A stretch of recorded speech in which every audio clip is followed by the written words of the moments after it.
right. So nice. I see we already have some answers.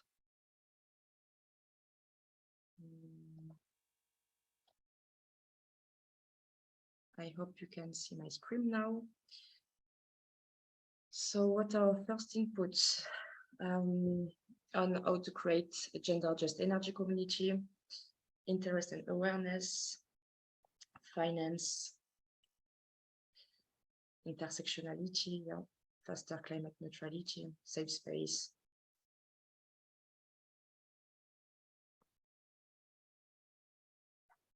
Inclusivity, democratic control, energy poverty, yeah. That's, I see that it's already a lot of awareness in our audience today. It's nice. I think we will have interesting discussion at the end of this webinar. Inclusivity, vision.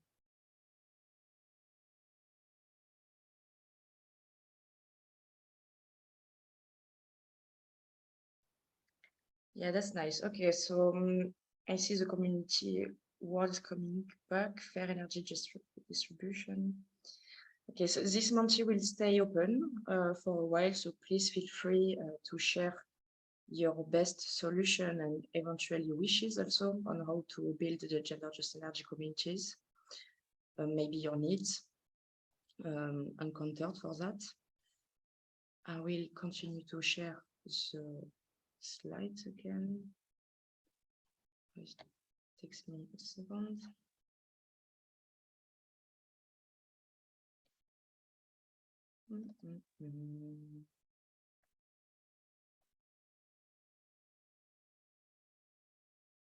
All right, you should be able to see my slides again. But I'm giving now the floor to Sukhvin to give us, a slight short overview of the concept of energy communities. And Sukhvin, the floor is yours. Thank you, Marie-Louise. Hello, everyone. My name is Sukhvin, and today we are going to talk about how the concept of energy community was coined. So, as you all know, that EU climate objectives, in that we have aimed to reduce carbon emission by 55% below the 1990 level and coal phase out by 2030 and become climate neutral by 2050. So these goals are part of the series of legislative proposal and aim for overall just transition. And the concept of energy communities came through the 2018 EU laws. And indeed, in 2019, the European Directive for the internal electricity market introduced new rules to engage citizens in energy production, either individually or through the energy community by generating, consuming, sharing of electricity, or providing flexible services through demand responsive and storage. Furthermore, the revised Renewable Energy Directive 2018 included new provision to support renewable energy resources, self-consumption, consumer production now for their own energy. And in order to have the transform energy, the whole system, we need a bottom-up approach that needs to be considered for the citizens' participation and put it in the center, just like what you all said in the menti.com review, that community is something very important, and so is the participation. Those two were the big words on our screen. So of course, moving with that, we are bringing community participation in the center. Hence comes the role of energy communities. So energy communities refers to a wide collection of energy actions that involve citizens' participation in the energy system.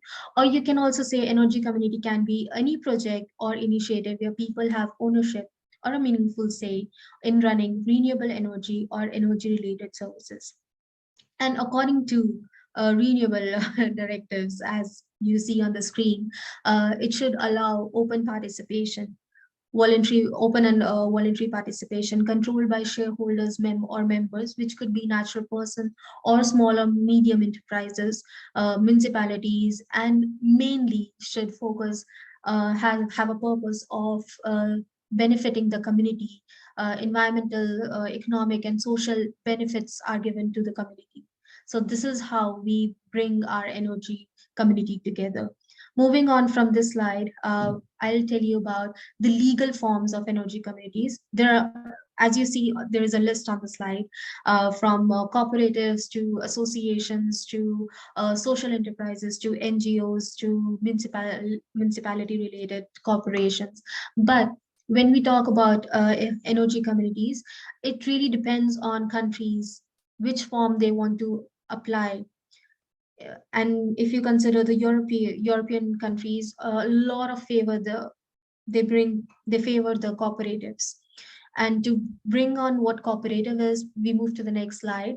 A cooperative is an autonomous association of person united voluntarily to meet their common economic, social, and cultural needs and aspiration through jointly owned and democratically controlled enterprise. And this definition is given by International Cooperative Alliance. And they also laid down 7 principles for the energy cooperatives. Have volunteer open membership, democratic, education training, and everything is concerned about community, its members, its employees. So from here, you have a good overview of the legal framework of energy cooperatives communities. Now we move on to how uh, these communities work, like which activities they can work on. So it's just that they are not only about energy generation or self-consumption and storage, but they are also about energy distribution, energy efficiency, saving, fighting energy poverty, heating, and then, of course, electromobility or e-mobility that is commonly known. So the decision of which activity the community wants to involve really depends on their needs, resources, and possibilities wherever they are based. So as I already mentioned, a lot of European countries prefer to have a cooperative, and they work in power generation and distribution, and they become from consumer producer to prosumer as well. So it really depends where you are and your needs. Moving from here to the next slide, I will tell you what are the benefits of energy communities. As already mentioned, there are 3 categories we are talking about the benefits on: economic, environmental, and social. Economic is basically all your returns and investments that you get. Return that investments through the members or for the infrastructure projects, and you reduce your energy bills and promote the local development, of course, because it's all about the locality community that we are talking about. For the environmental benefits, you have you increase production of locally developed renewable energy, you reduce your carbon emission, and also contribute to a phasing out of fossil fuels. So which is something what EU has already aims for 2030 and 2050 to become climate neutral and coal phase out. And when we talk about the social benefits, we have provision for different services for its members, investing in energy efficiency, or promoting democracy and putting citizen in the center in decision making. And also we talk about gender justice, which is our monopoly at the moment. WECF wants women to be part of bigger initiatives and talk more about it. So from here, I take you to we talk about the vision of gender justice on next slide, please. The vision of gender justice in renewable energy sector. As we all know, citizens and community energies can bring much needed innovation potential to energy practices. They can overcome current limits on certain citizen engagement and adopt new technologies and bring the just transition in the energy system. Despite their potential of contributing to gender equality, community energy, but still we are mainly male-driven sector if you talk about the whole energy sector. So what that means is that we have predefined roles, gender roles, bringing inequality in the system. This also means that the system can only tap into half of its potential, not just in terms of male, female, and other gender as well. We are just having limited amount of talent as well. We are not going beyond our limits. So that means we are failing in optimum utilization and retaining of our resources. In that sense, energy communities needs to be gender just. They need to create conditions and be the catalyst for social economic inclusion and political empowerment for women at local level.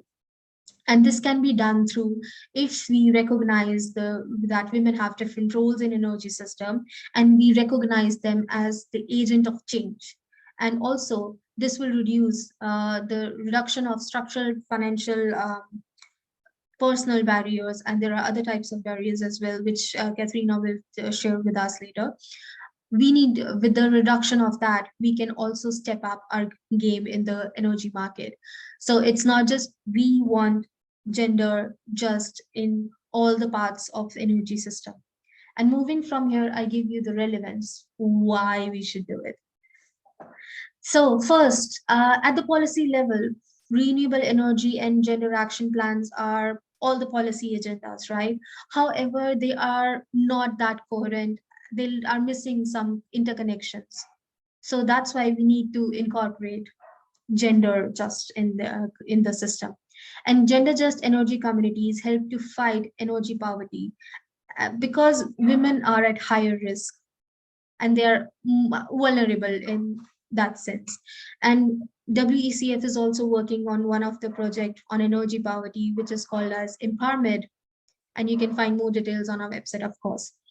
We also have different organization like European Commission or UN Women and WECF working on different projects. They have done a lot of studies, and these studies shows the evidence that women have higher awareness on sustainability topics. They also demonstrate higher engagement in energy and environmental topics, and have, excuse me, and have a lower carbon footprint. In addition, a social, cultural, political factors plays energy as male topic. This influence participation and decision making. So no time to waste. Energy communities are essential, cornerstone for energy transition and gender equality in overall. And with that, you know that it is important, but what are the impacts that we bring if we are gender just? So moving on to next slide, if we say the impact would be, we have less inequality. That's something we all aim for, because integrating gender would help us to break stereotypes. First, we will have more women encouraged to participate and avail equal opportunities. So automatically the gap between men and women and other genders that are by default in the system, we reduce that. And secondly, it brings more power. When more women and other gender participate, they can voice their opinion, and collective voices becomes a movement, means more power, hence bringing a transformation in the system.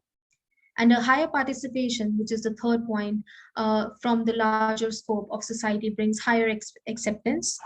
And with that, trust in the energy transition, not seen anymore it has a process of benefiting capitalistic driven companies, but rather benefiting the community as a whole, and directly, of course.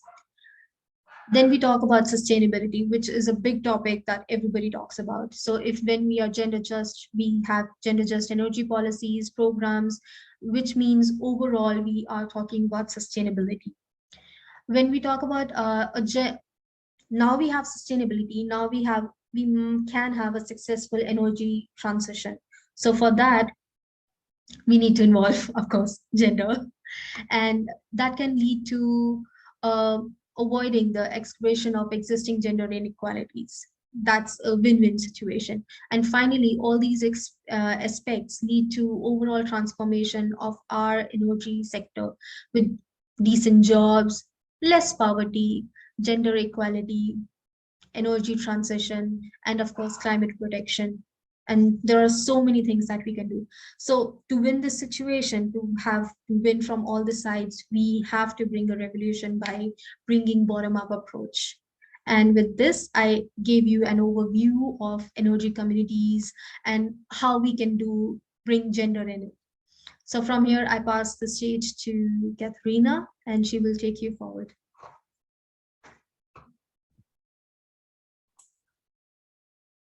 So I directly go ahead. Yeah, super. Okay, super. Thank you so much, Sukhveen, also being on times. So welcome also from my end, and thanks for your interest. And I talk about now about the challenges and barriers. And Sukhveen showed the relevance, the concept of the energy communities. And I think it's very interesting because we're working with the Mentimeter at the very beginning of the webinar, for example, we saw that, for example, community and participation, that is the most important for gender, to bring gender into energy communities. And I think that's super because community and participation, that's the core of energy community. So we have super conditions to include more gender into energy communities. We just have to do it, as Sukhveen mentioned. I think that's the point. So to have the awareness, to have the interest, to have the tools. But before that, I just give you an overview about the barriers and why we are still struggling not to do it. So what we did in cooperation with W4RES Group, the European umbrella organization for energy cooperatives, we did a small survey European-wide with energy communities and cooperatives in the European countries, and we got feedback of about 50 energy cooperatives, and we asked about the situation of women and gender in energy communities. And here some results where we see where and how we are struggling here. And so the first, well, it's not surprising, we know it maybe, but just to provide you some figures to have more clarity. So it is about asking about the female members. And so we see, for example, that we have 45 of the communities, they have not more than a quarter of female members. So it's the first point is, so it's the membership. And we see that, for example, there is no community where the majority, for example, more than 60% of female members. So I think that is a first point to see about the membership. And the second, it's about the management board here. And well, it's also interesting that there is still some communities, it's about 21% of the ask and approach communities that do not have any women in the management board. So I just can confirm that from the German perspective, where I know many energy communities, so to have no women in the management board. And it's also that, for example, at least 1/3 or 36 of the communities, they have between 25 and 50% of women in the management board. So it's hopefully growing. But the management board, of course, it's a board where the decisions are taken. And so it's very important to have more women. I think that's very important. And regarding the advisory board, so we also, it's the same about, we have 22% of the communities that do not have women in the advisory board. And later on in the tools, we will show you a very nice example of a German energy cooperative, what they did to have more women in the advisory board. So that's the situation of women in energy communities. And at the next slide, so we see how is the priority of gender and the perception of gender in energy communities when asking about the importance of gender topics in the energy communities. So we see that, for example, a majority, so it sees that gender is extremely important, or gender is very important to achieve 100% renewable energy system and provision. That is super positive. So to see a very high awareness. So that's a wish and that's a target and that's what is planned. But how looks the reality like? And here we see, did you already implement targets towards gender equality and social justice, for example? And here we see that, for example, it's a graph on the right-hand side that 43% say aim to implement gender policy, but haven't implemented. And we see that 29%, for example, they haven't implemented gender policy and they don't plan it anyhow. So here we see again that it might be a conclusion that we see a higher awareness, but it's still only on the paper. That is gender in energy communities. And on the next slide, so we see about the resources, because that is what it's one of the main barriers. So to have the resources in energy communities, where in many countries we know that is still mainly based on a voluntary work, where you are scarce, so you are short in time and resources, for example. And how is the availability of human and financial resources, for example. And here we ask about the human and financial resources to implement gender policies. So at least we see that 1/3, so 31%, they have resources for gender topics. That's anyhow super that here resources are allocated to gender topics.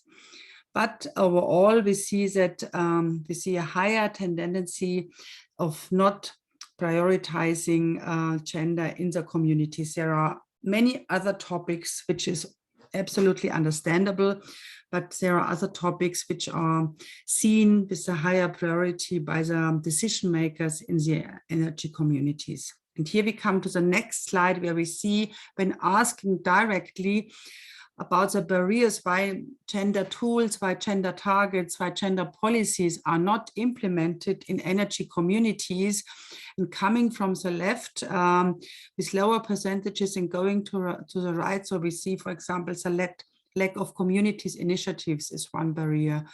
The lack of gender tools and instruments might be one barrier, but here we think, we are convinced we can help and support, because we will also introduce and show some gender tools and instruments for energy communities. And we already did it in one former webinar here.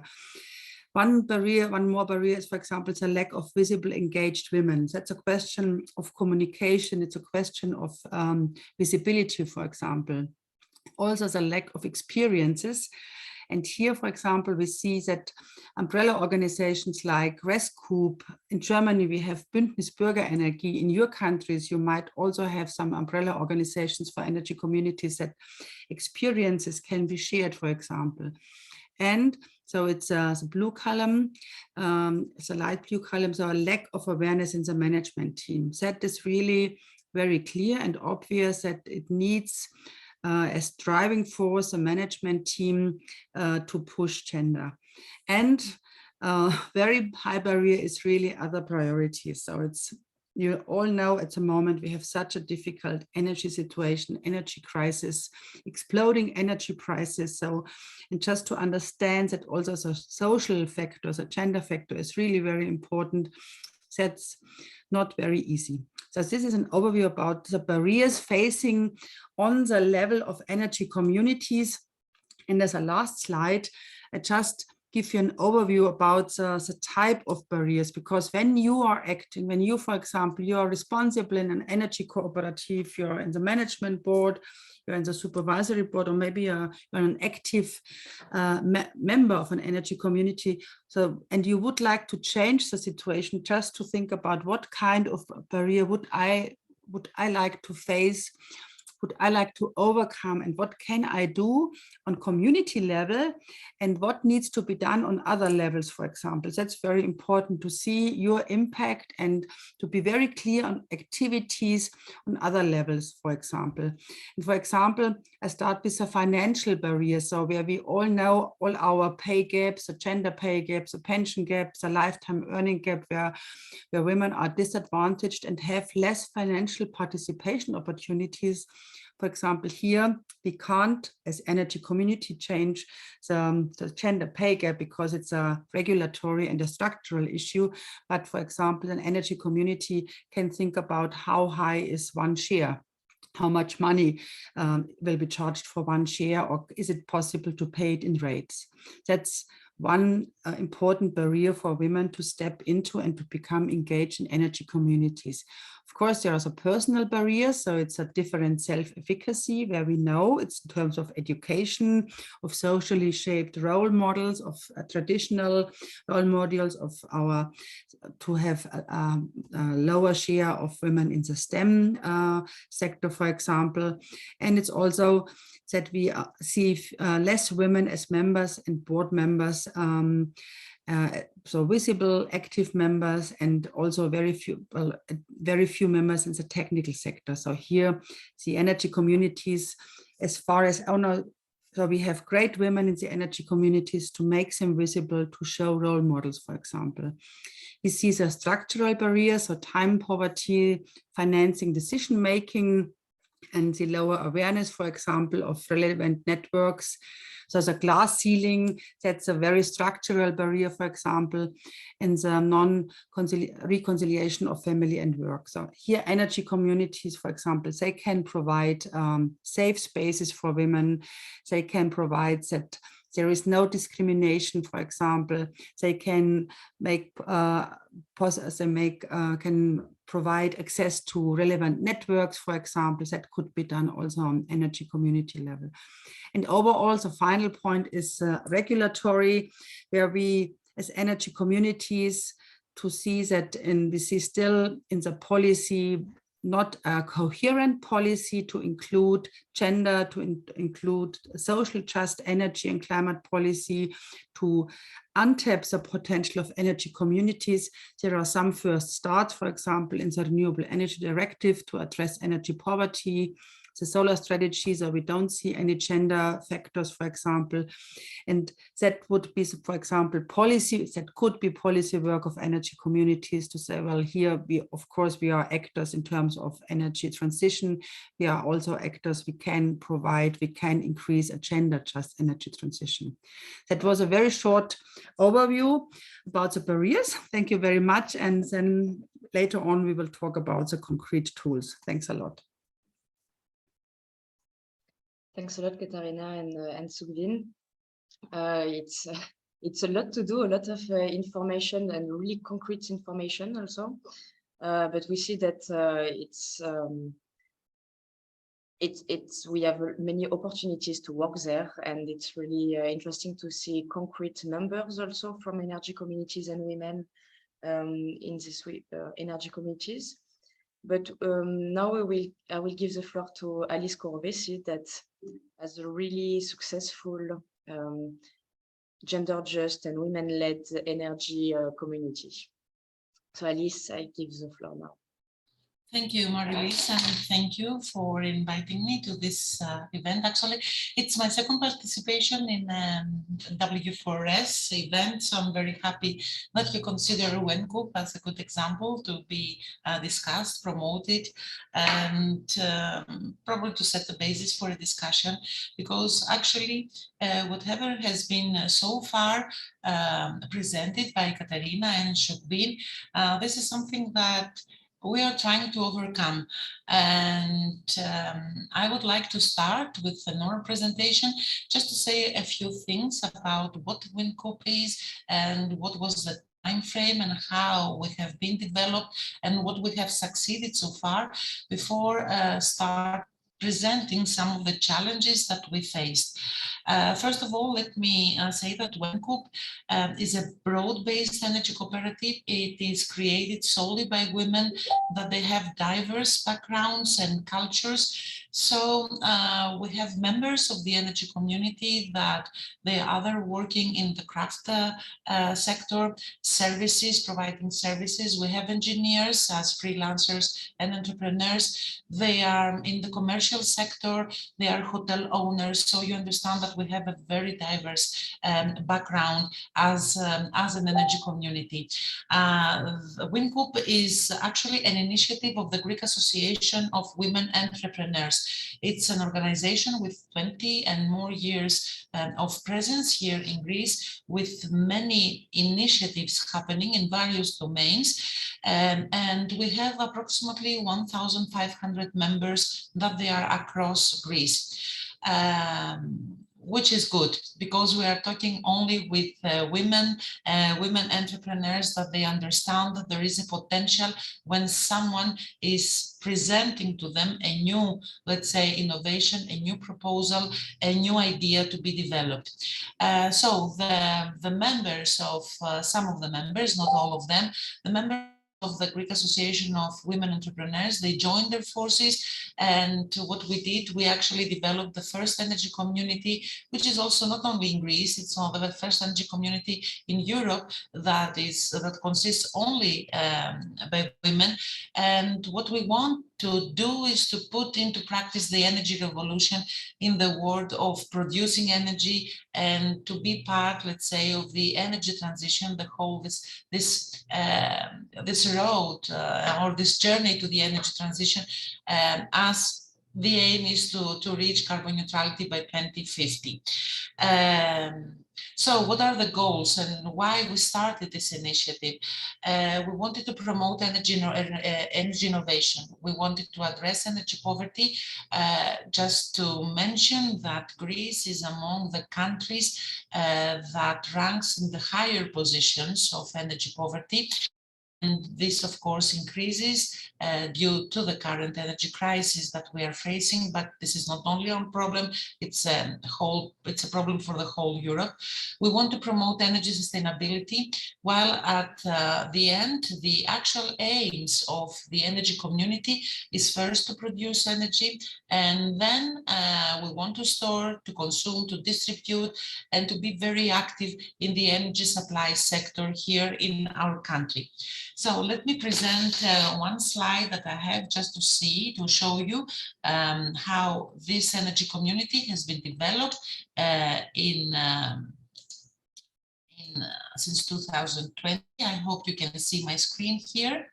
Correct? Can you confirm? Okay. So the idea started in 2020.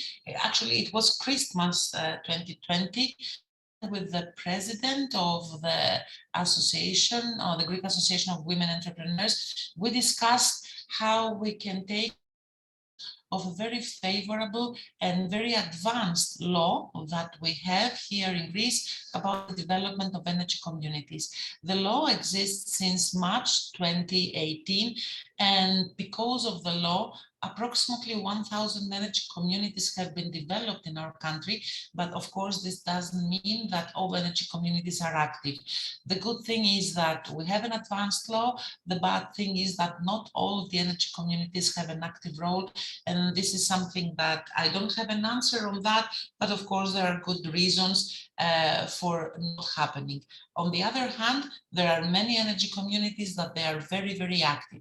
So taking advantage of the law, the 2018, we discussed the idea. It was Christmas 2020, and then we start designing our strategy, how we can engage the pool of female entrepreneurs that we have in the association, and how we can engage them in an initiative that can advance, let's say, what they are doing, and of course to bring the social innovation in the agenda of our country.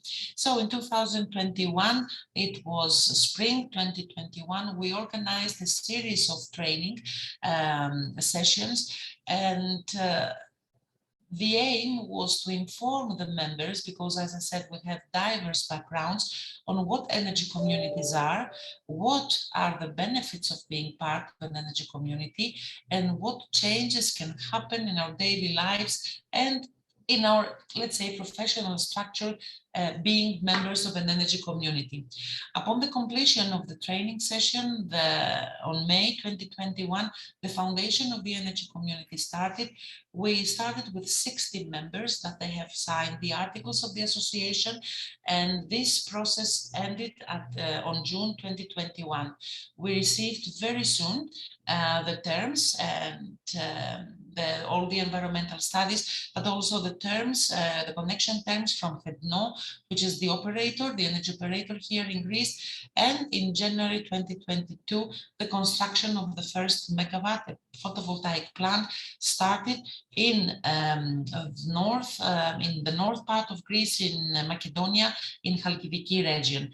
The part was completed in April 2022, but the good things are that that the community members are very active. And now we have in the loop 3 more projects of 1 megawatt, and we believe that by the end of the year we are going to have the total amount of 4 megawatts energy production. I think that the process was very quick, and this is something that happened because from the very beginning, from very early stage, we started with an excellent team of experts, lawyers, engineers that guided us in an excellent way.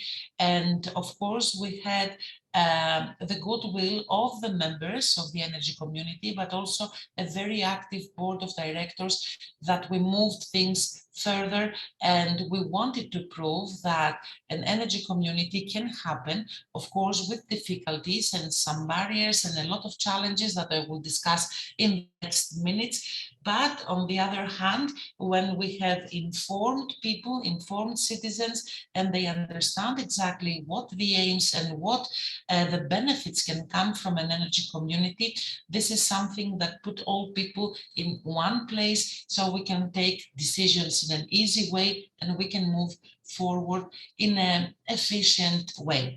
So stop sharing now my screen, and I want to discuss. I have highlighted here some of the challenges that we faced. First of all, we didn't face the gender challenge because, as I said, we are coming from an association with approximately 1,500 female entrepreneurs, which was good because we were discussing with entrepreneurs.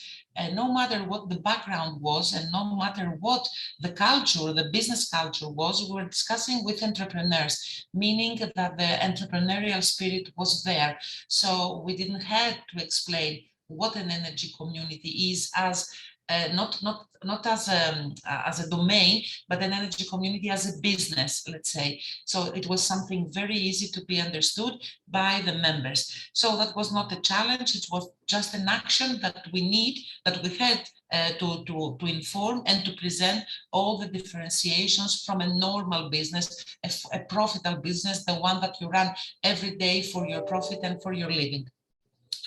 The main challenge was to inform, because all of our members didn't have a 99.5%, they didn't have an idea about energy issues. And when I'm talking about energy issues, it's about the energy production, the use of energy, all these advancements that we have in our country, the law, what energy communities are, and we had to inform them in detail because we didn't want to have, second thoughts in the minds. There was a need to tell them everything in detail so as to avoid second thoughts and everything. We have a very active association of female entrepreneurs that was very easy to organize the 3 informative seminars. So even though it was a challenge, the challenge was overcame, and so we didn't face any problems. The second one was to train them, because it was not only about giving information that we want to establish an energy community and that we want to take advantage of the law and that we can benefit from all this stuff that are happening, but it's also the training. And why the training is important? It is important because we want to have everyone on the same path.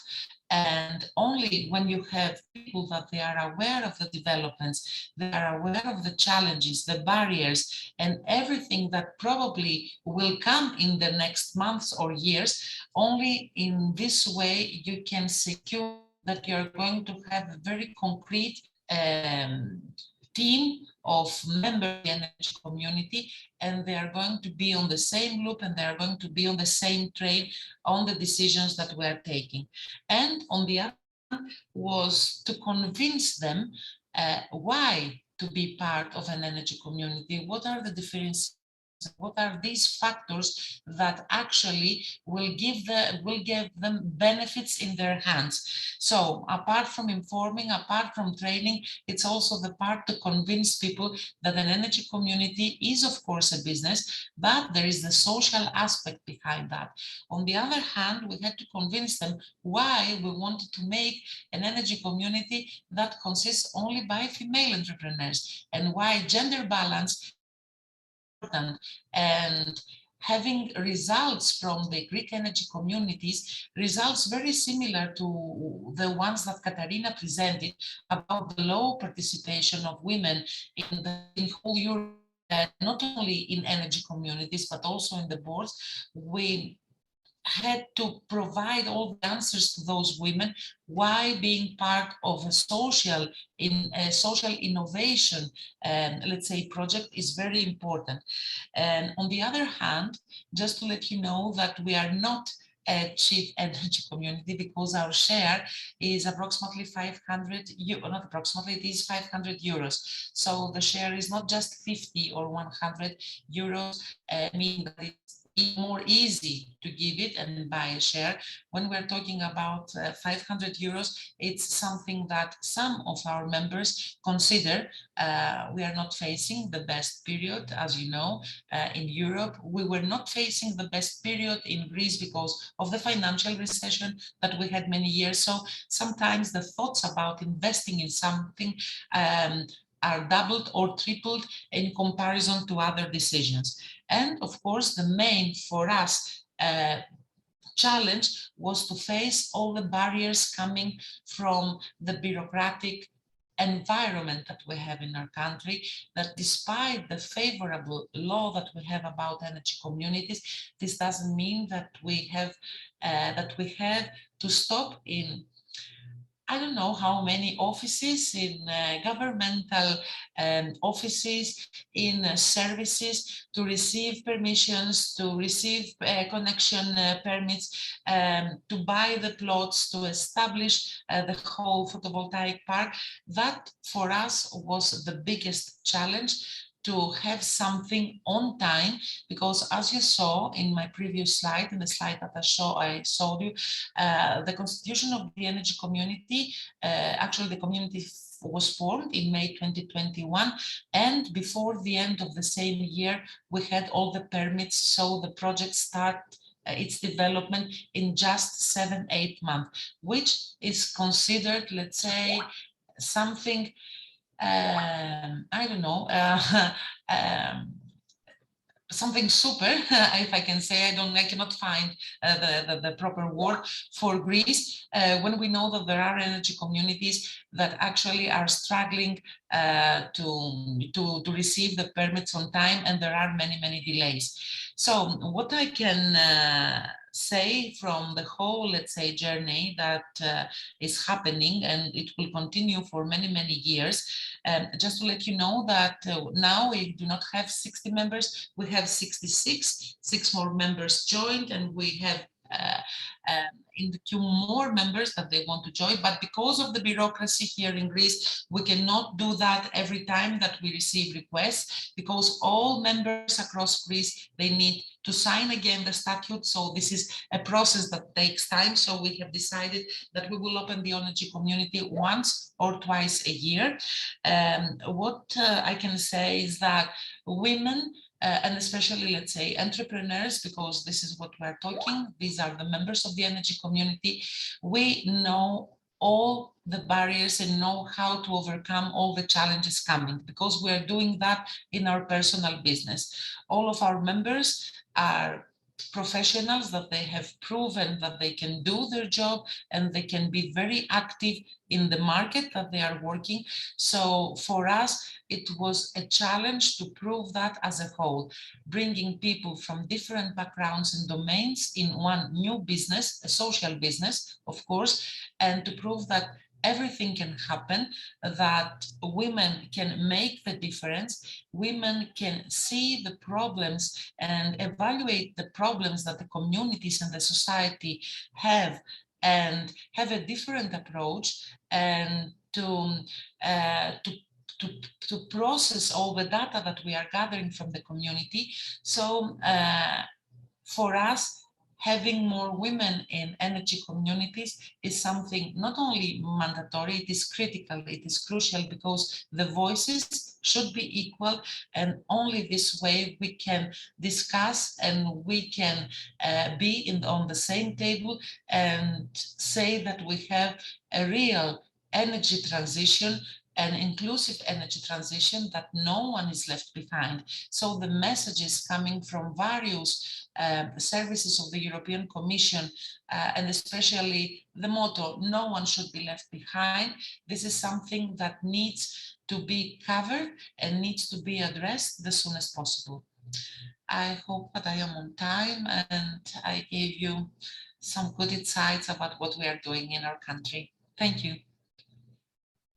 Yeah, thanks a lot, Alice. Indeed, really good ones and really inspiring ones, really motivating. I hope it's the same for everyone here. I will give the floor now back to Katarina to present few tools that you can also start to apply to build a gender-just energy community.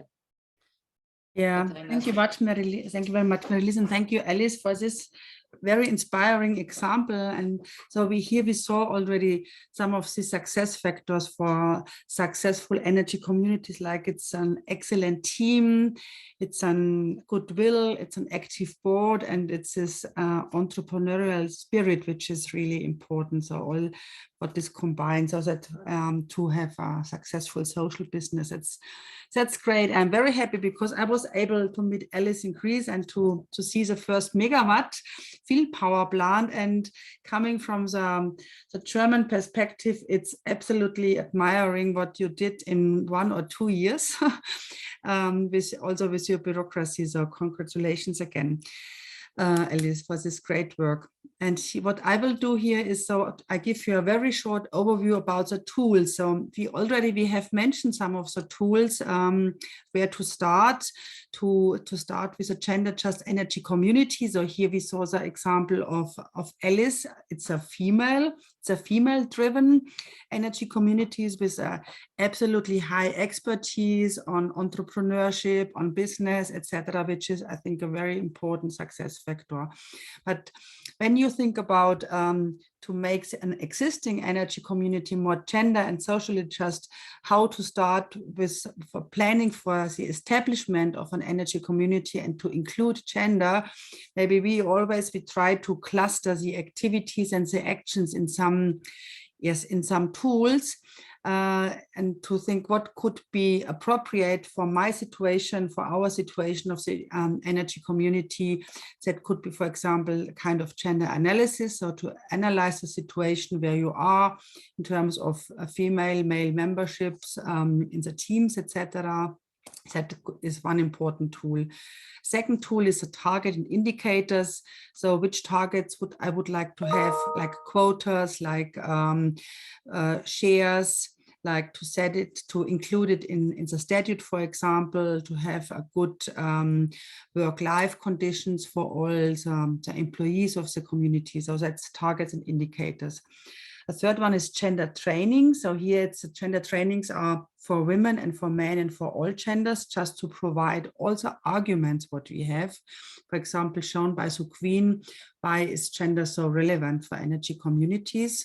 That's one very important tool. And the core of gender mostly is women's empowerment.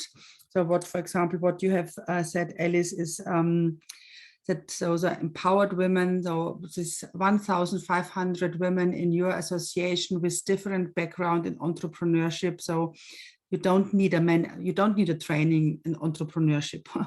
I think so. It's on other issues, but I think to see where is empowerment necessary and on what topics. We have communication also. What is very important to address all the target groups in the same way, and we have policy and advocacy. And I will focus now on the tools of gender analysis, on women's empowerment and communication.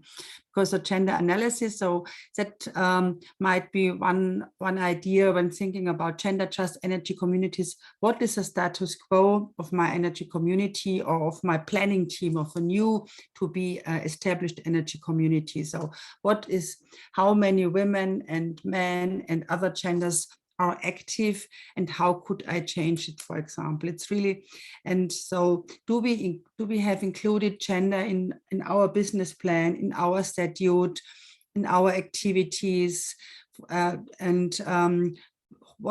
who is our stakeholders, or what are our stakeholders? Are we talking with umbrella organizations? Are we talking with solar business entrepreneurs? Should we, for example, also approach women's association like a female entrepreneurship association? And the external factors. What do we want to address? New target groups. So, for example, young women, because I think in Europe and what I know in Germany, people are more aware about gender and energy communities, and sometimes the impression is it's not because we are convinced about the relevance of gender and energy communities.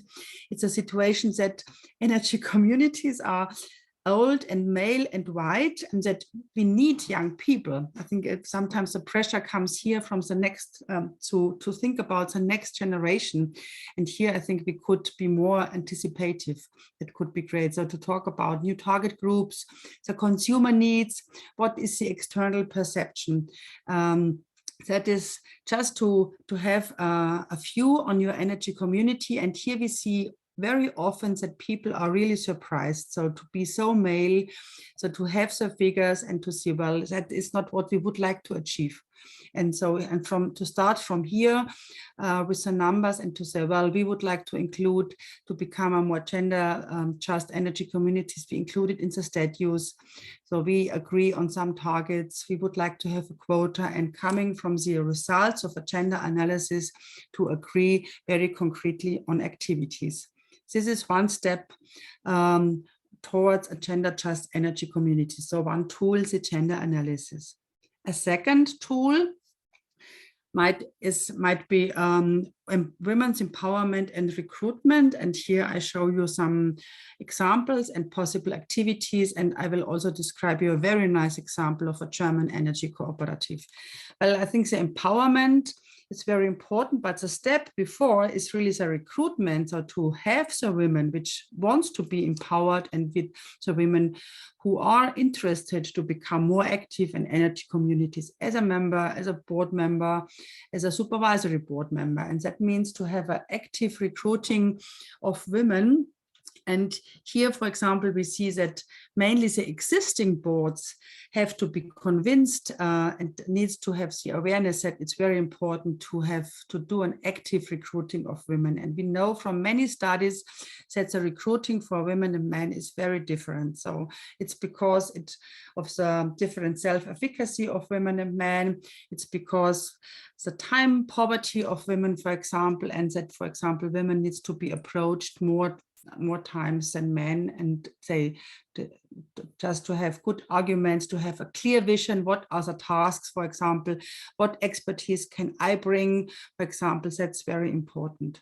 And so with the active recruiting, of course, it's important to have a mentoring, coaching programs and networks, so where questions are answered, where women can be mentored, for example, where are coaching programs in different topics, in technical sector, in entrepreneurship, on leadership, on financing, on how to manage an energy cooperative, on legal issues, what is my right, what is my duty, for example, as a board of an energy community. Of course, on the rhetoric and argumentation trainings, we see at the moment with our current discussions that it's very complex. In Germany, we have the discussions that the renewables make the energy price more expensive. What is obviously not true, but it's possible. And here we need to be very fit on a rhetoric and argumentation level. And yeah, different training modules. And yeah, I mentioned more information about concrete work in energy communities. And just one example of an energy community in Germany. So here we have, for example, a supervisory board with 9 men and 1 woman, and they have been aware that they would like to be more gender sensitive, and they developed a program to recruit women, so to attract women, and they approached many women, and it was possible that they got 25 interested women to become more active as a supervisory board member, as a board member, also as a member overall in the energy communities. And they developed 5 modules where also 25 women took part. And the first module was just an introduction about the concept of the energy communities. That is what Alice provided, so to inform about the concept of an energy community as a social business, for example, what you can achieve. The second was about the right and duties if I become a board member. So what do I have to do? What are my duties? Which right do I have in terms of legal consulting? The third was like a gender module, what we did as WCF, for example, so to say what do we need to feel safe, to avoid discrimination, for example, so to apply all the gender tools. The fourth one was just to take part in some assemblies, in some meetings of the energy cooperatives, in board meetings, in supervisory board meetings, to dive into the daily work, into the reality of an energy communities. And the fifth one was like a Q&A session to clarify all the open points. And the result of this program was that now out of the 25 women, now they have 9 women being interested to take over more responsibility and engagement in the energy cooperative. So that's a very nice example which can be replicated.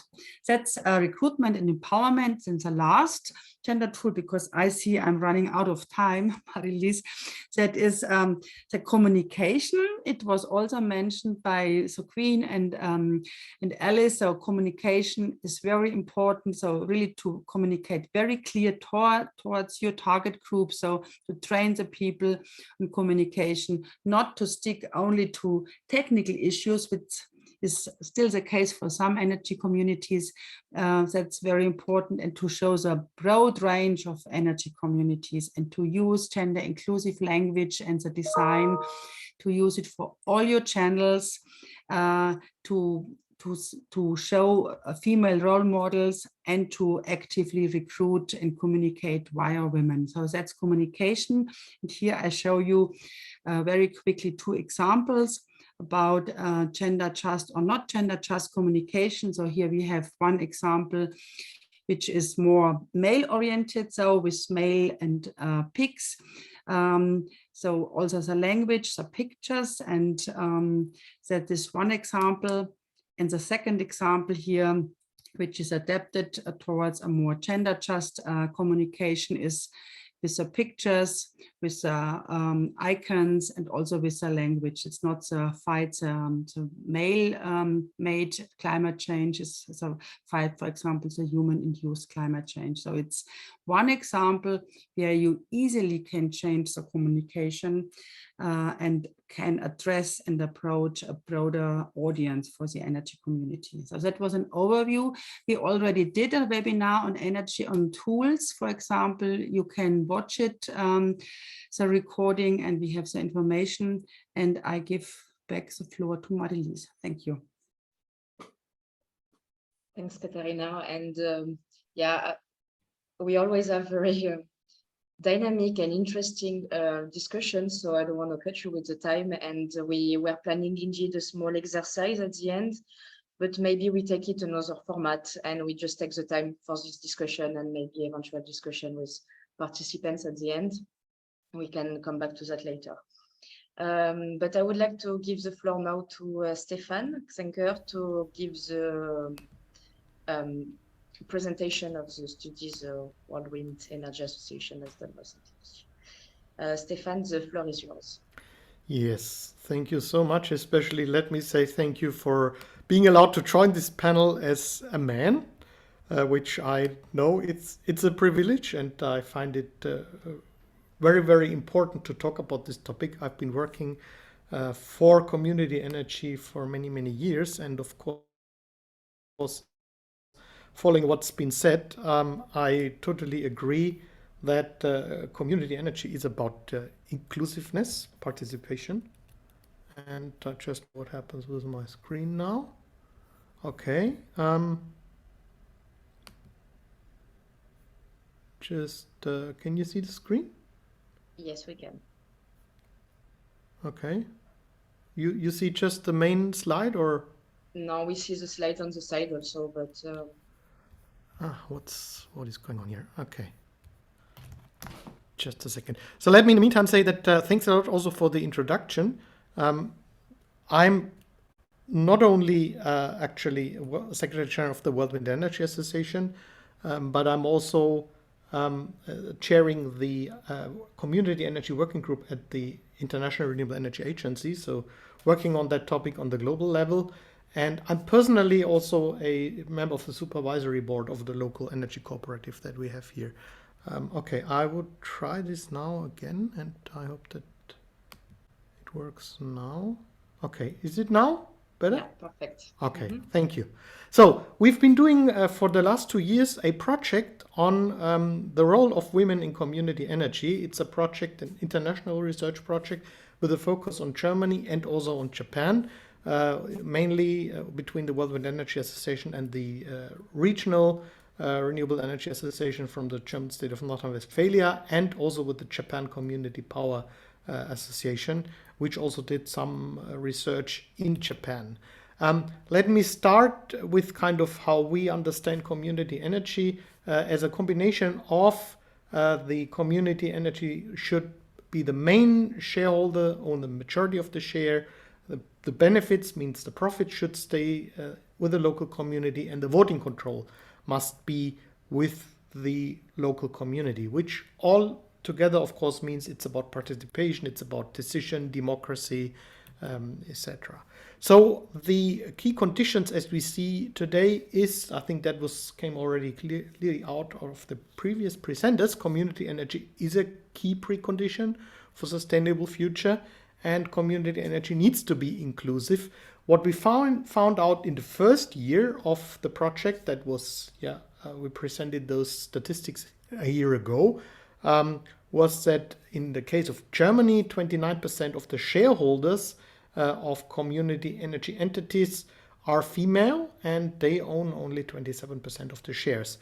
From previous studies, we know that these numbers were a bit lower, so obviously there is an increase, but it's very interesting that in particular in wind farms, rural areas with more investment, the share of women is sometimes below 10%. Japan has numbers which are similar but even lower than that. So that is a bit difficult to quantify, because in the cooperatives they have also institutions as entities, but the share of women is around 20% here only. So we asked now in the second year, why is that the case, and what keeps women back, or why is the female share not high, and what can be done against it? So we made a survey amongst women and men which are not primarily members already, and we came to some factors, in particular that we asked the women, why are you not a member of a community energy entity?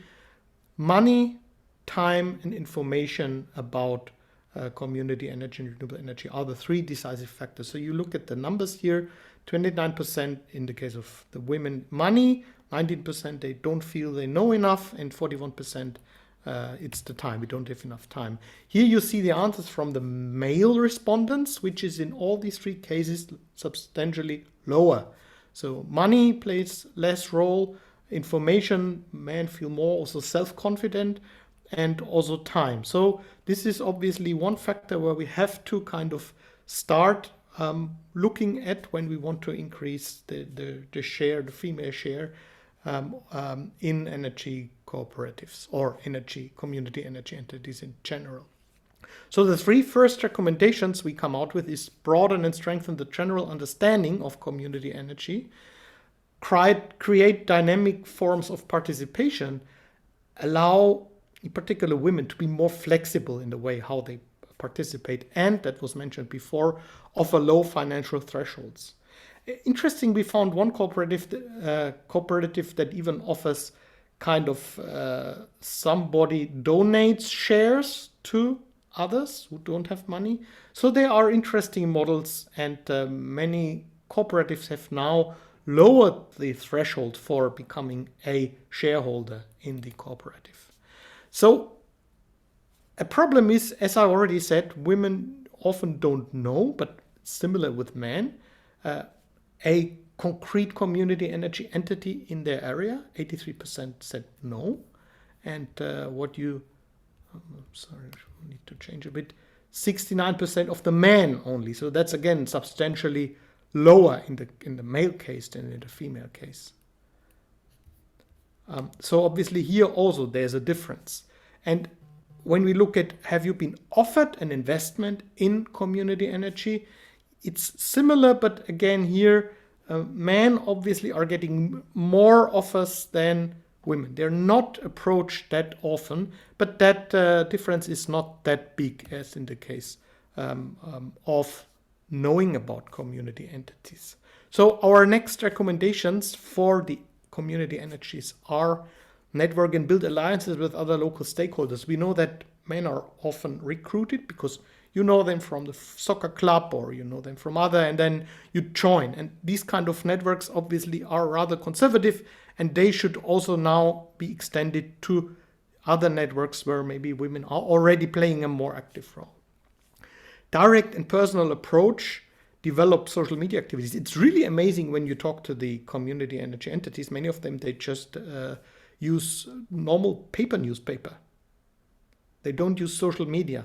They don't use new forms of, and of course, you not only miss the female part of the population, but you also miss the young people. That, of course, also is a group that requires attention, but that's not, of course, the discussion that we are having here today. But I think young women are, of course, even less represented in community energy at this moment. More open and gender-specific events. We heard from some entities which said that, yes, we had a special day for women, and that was very well received, and we could attract women as members of our entity. So women are strongly interested in climate policies. 57% said high, very high or high interest. Similar in energy. Women have a strong interest in energy policies and in energy. But when you look at how do you rate your own knowledge about energy policy, this is where you see the biggest difference between male and female. So the women are very cautious about saying, yes, I know a lot. They don't feel comfortable, while the men say, 70% say, my knowledge is very high or high. So this is obviously something that needs to be addressed when communicating with, in particular, women, because a man would not say, obviously is not saying, I don't know enough. They feel strong. They feel that they can take a decision. And that is a task for communication, obviously. So we also asked women, why would you participate in community energy? And here is also interesting that mitigating climate change, expanding renewables, social contribution, local value contribution plays a much more important role than money. So we don't need to, obviously, when communicating, address so much the financial aspects.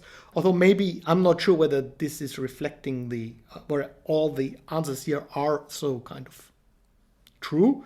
But obviously, it should be part of the way how community energy entities present themselves.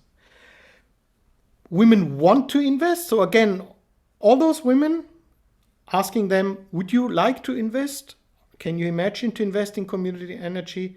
Then 62% say yes, 34% well, not clear yet, and only 4% say no. So the third part of our recommendations is that should be very concrete communication and really put in the center what is the contribution to climate protection. Make that very clear. I mean, in wherever you live. Yeah, we can replace, with what we do here, we can replace maybe a coal power station. Aim for qualitative growth of community energy. That's also important. I think that is what really community energies need to understand. It's not anymore just generating millions of additional turnover for the entity, but it's also, and I think many are trying to do this, but maybe do not fully understand that this is in particular a gender matter. The qualitative growth is important. Not only grow in the same way how it's been done in the past. And I think that was also came out very clearly from the previous presentations. When women are visible in responsibility, we've seen this in the first year. Figures also clearly underline that when women are managing directors in the supervisory boards, then those entities have a higher share of women. There's a very clear correlation between this. So this is, I'm not going to repeat this. The recommendations, we will publish the study soon in about 2 weeks, and then there will also be a German and an English version, so please follow our website if you're interested in that. Of course, in addition to that, it's extremely important to also have the right policies in place. Now it's time for policymakers to create the basis that community energy can grow again. So I'm not repeating those policy recommendations, but again, thank you very much for allowing me to presenting our findings. And I hope that we can continue the dialogue and together create more awareness for this important topic and make the community energy sector become more inclusive. Thank you.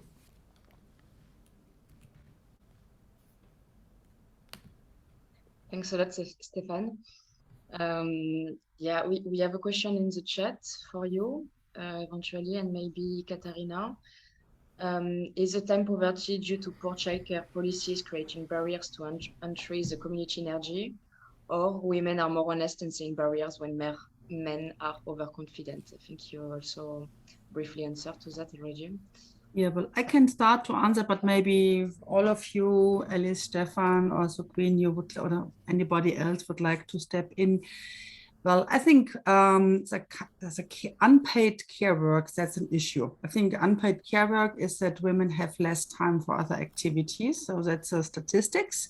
It's one part time, and it's also shown that women are suffering on time poverty. So, and it's not possible to be as engaged as, for example, men. That's one point. The second point is also what Stefan has mentioned. So it's a self-efficacy and how women see themselves. So we know, for example, that women have a different behavior when taking decisions.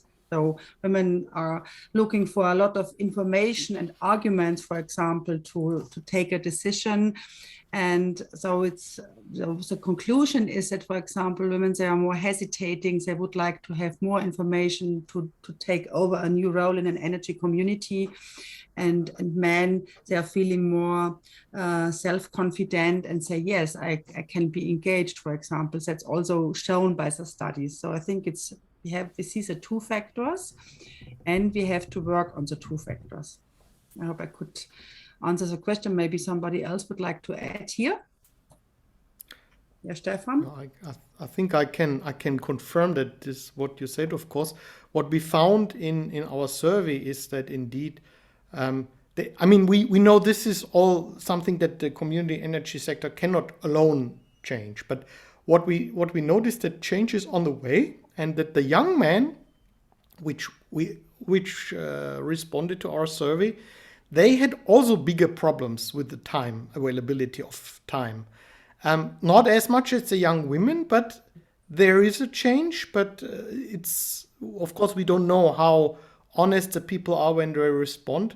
But certainly it's changing. The younger generation is kind of on the way of becoming more equal than the older generation, but it's not yet there, certainly, where probably we all would like to be. Maybe I would just add one point. I think I agree, Stefan, it's not only a gender issue, it's also a generational issue. And that's very positive.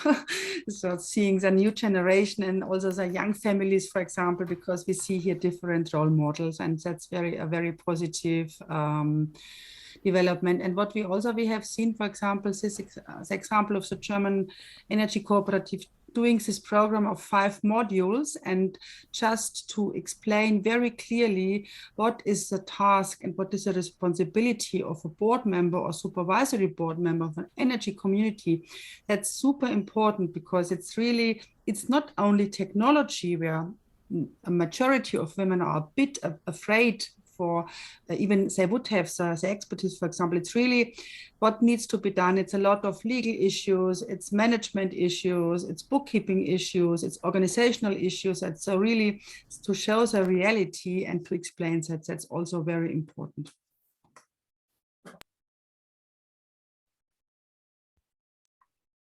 I see, Yanis, you have your hand raised. Would you like to jump in? Yes, hi to everybody. Thank you and congrats for the great presentations and the great content. May I add just another aspect that has to do with the cultural, let's say, setup of societies. This is something that was raised during the Greek hackathon in July. That meant Sergei and Wikup had a major part in organizing and producing useful insights, is the fact that in Greece, traditionally women are seen as the only responsible for childcare, and men tend not to participate as much. So in the combination of the absence of childcare, public childcare policies, this is mainly the burden is, or the burden or the joy is left up to a large extent to women rather than men. And there is also another aspect that even where there are some kind of childcare policies and support that take into account gender as well, there is in the public sector, there are very fewer in the private sector. That makes the situation even harder for women.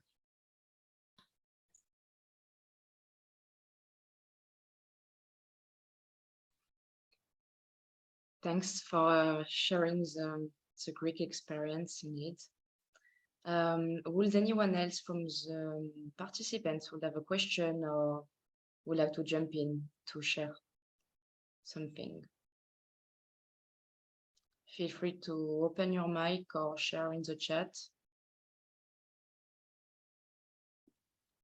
If not, we have 5 minutes left, and I just would like briefly to, or maybe we could take a picture. That would be nice also to have a picture of everyone in this webinar. So if you're comfortable, please, yeah, turn on your, nice to see some faces. Turn on your camera.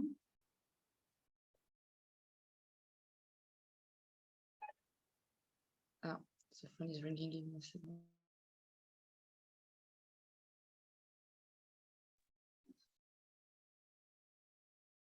Nice to see faces. Okay, then I will take picture in 3, 2, 1. Nice, thank you. And I would like to share with you quickly the next W4RES opportunities and events. So on the 21st of September, we will have our last webinar. So on the first webinar, we shared the survey among the participants asking what will be the most important tool for them and needs. We had the majority of vote for women's empowerment. So we will have our last webinars focused on women empowerment on the 21st September. And we have also different events. So for participants that are based in Belgium, there is a hackathon happening on the 21st. And we have also different events for the European Energy Days, For our German participants, Steinbein is organizing a workshop. I'm not gonna adventure myself to say the name, I'm sorry. And also during the European Energy Days, we're gonna have a booth from EUREC, representing also Women4RES, and joint networking event. But I'm inviting you to see all these events on our website. I will share the link with you. And we are also supporting, as the project Women4RES, women-led project and initiatives, and you are invited to apply to receive Women4RES partners, expertise, support in the different needs that you can have to develop and make successful your business or your initiative. I'm gonna share the link now of this news, and would like also to ask you to answer a short survey on this webinar. It's in order to improve it, see what you have learned or what you have not. Yeah, I would like to thank you a lot also to have been participating. Yanis, you have a comment? Well, please? I just wanted to stress 2 points. The one point regarding the opportunity offered by our Belgian colleagues for the hackathon. This is a great opportunity. I've seen the results of all the hackathons to date, and there are a lot of interesting ideas were brought about, and I'm looking forward for the Belgian one, which I think you have a more an extended, let's say, appeal to Central Western Europe. So you're all welcome to participate. And also, may I add that I'm really worried. We are doing great in terms of participation overall, but we have a problem with male participation, because I think in terms of communication and information of our message, we need to have more men on board, because it's simply as that men will be either part of the problem or part of the solution. And I think bringing on board to carry on the message of female empowerment and gender just message across the RHC sector, but wider, we need more men to be present. And regarding the call for the last call that ends on the 30th of September, just wanted to stress, and I think this is a great opportunity to stress, that in the previous round, we had at least 2 renewable energy communities participate. One of them was WinCoop, and I think they can apply again since they have new projects in the second round.